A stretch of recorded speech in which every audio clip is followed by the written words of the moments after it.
I need my man Windy. Let's get a Windy watch. Everyone get your fingers in the air and wave them around like you just don't care, because there is huge news. Two enormous stories that I've seen come up over the last couple of days, and we have the NBA trade deadline. So my man Windy is live with us here on Get Up. Let's start with the trade stuff. Let's work our way through that quickly. Windy, what am I hearing about De'Aaron Fox? Start with him. Yeah, he's definitely the biggest name on the market right now, Greeny, and there's a number of teams that have expressed interest in the Kings in trading for him by next Thursday. Now, I don't know if they're going to be able to put that together by then. The San Antonio Spurs are the team that everyone's watching, because that is the team that apparently Fox wants to go to. He's got 1 year left on his contract, so if he goes to a team where he tends to sign, that's going to be something. But Stephon Castle is the key factor in that one. Because Castle is the key piece that you would want in that deal, and they love Castle there. Then you got Jimmy Butler. The saga continues, Greeny. I wish I had an update. There isn't one. The bottom line is this. Phoenix is the team that wants him the most. Phoenix is the place Butler wants to go, but they have two gigantic problems. Bradley Beal has a no-trade clause, and they don't have a home for Bradley Beal if the Heat won't take him. The Heat right now won't take him, so they've been searching 2, 3, 4, 5-team deals they've been trying to put together, trying to solve that problem. They haven't done it. They have 6 days to figure it out. Watch out for the Warriors if that comes apart. Also, Brandon Ingram is a guy who's been on the trade block for months. But with these last few days, and in addition to Zach LaVine, same case, they've been on the trade deadline. I'm seeing a little bit of a warm-up out there in some talks between involving these two players. Specifically, keep an eye on the Atlanta Hawks. They just lost their star wing, Jalen Johnson, for the season. They may start to get interested in making a move, especially for Brandon Ingram. Keep an eye on that.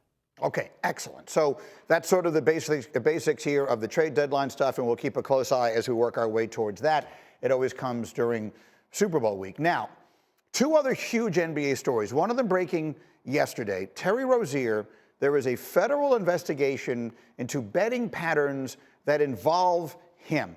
You have all the details on this. Because I think a lot of people have probably seen it, don't fully understand what it means. What can you tell us? Okay, so there's a game back in March of 2023 where there was a lot of money that came in on the Terry Rozier in-game props. The integrity services and the sports books flagged it. In some cases, they pulled the lines off the board. And 9 minutes into a game that night, Terry Rozier left the game with a foot injury. The NBA has admitted that they later did an investigation. And in fact, Rozier missed the rest of that season. He missed the next 8 games. He was inactive. Now, he was listed as having a foot injury. And that is indeed could be the case, that it was keeping him out. But the league did investigate him at that time and did clear him. Now, I just want to point out, a year later, March 2024, Jonte Porter of the Toronto Raptors, same situation, multiple games, a ton of money came in on his unders, and all of a sudden he pulls himself out of some games. The NBA pulled him out. Within a month, he was basically convicted and banned. So the NBA did 2 investigations, found Porter guilty, and threw him out of the league. He's now facing federal charges. Terry Rozier was cleared, and since that time has continued to play and has since been traded. So there is a federal investigation here. The league is obviously going to keep an eye on what's going on, and there might be new information, but the league did look at this at the time. And look, there is circumstantial evidence that the same indicators that led the league to Porter led the league to investigate Rozier, but he has indeed been cleared. That's a major difference. Okay, yeah, and it's important to point out for anyone who may be posing conspiracy theories or whatever, is the league takes this stuff enormously seriously. An investigation would have been handled very thoroughly and seriously. Doesn't mean the feds won't find something different. It's something to keep a very close eye on. So I was fascinated by that, but not as interested as I was, as a lifelong lover of the game of basketball and the NBA, by an idea that Adam Silver just kind of threw out there. He's on the Dan Patrick Show, and Dan asks him, what kind of changes could we see, could you envision in the future of the NBA? And this is what the commissioner said. As we get more involved in global basketball, the NBA is the only league that plays 48 minutes. And I am a fan of 4 10-minute quarters. I'm not sure that many others are. I mean, putting aside what it means for records and things like that, I think that a 2-hour format for a game is more consistent with sort of modern television habits. What?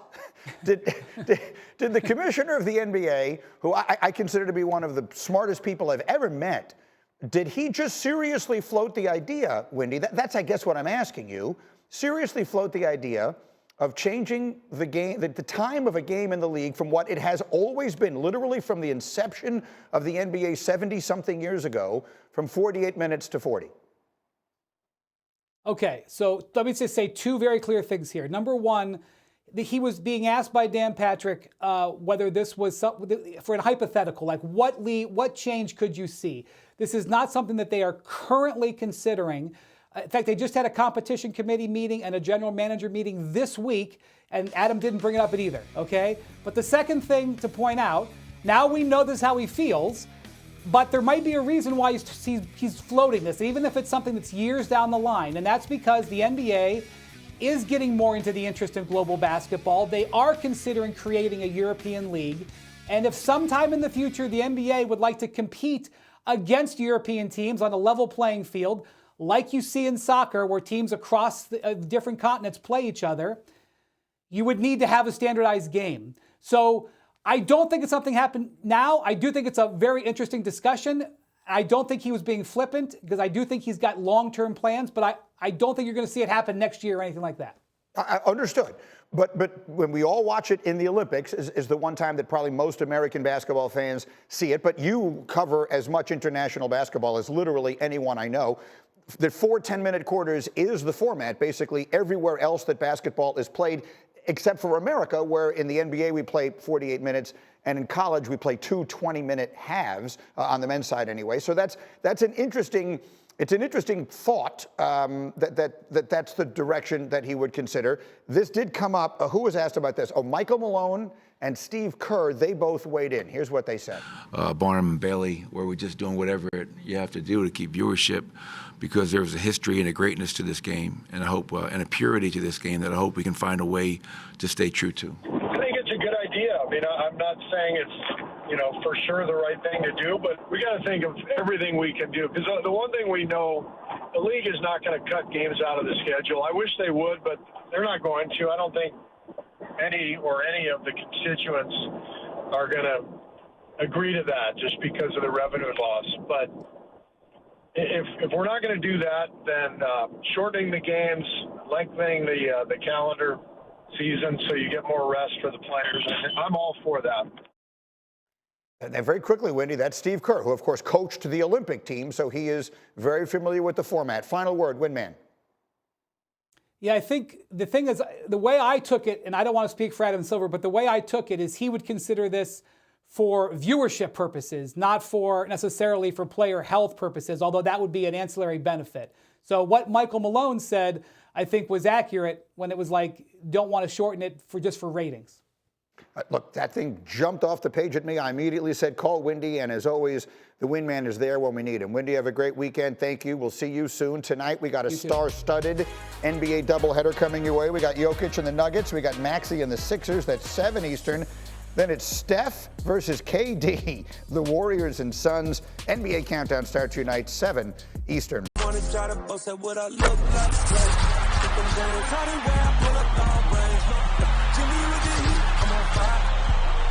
NBA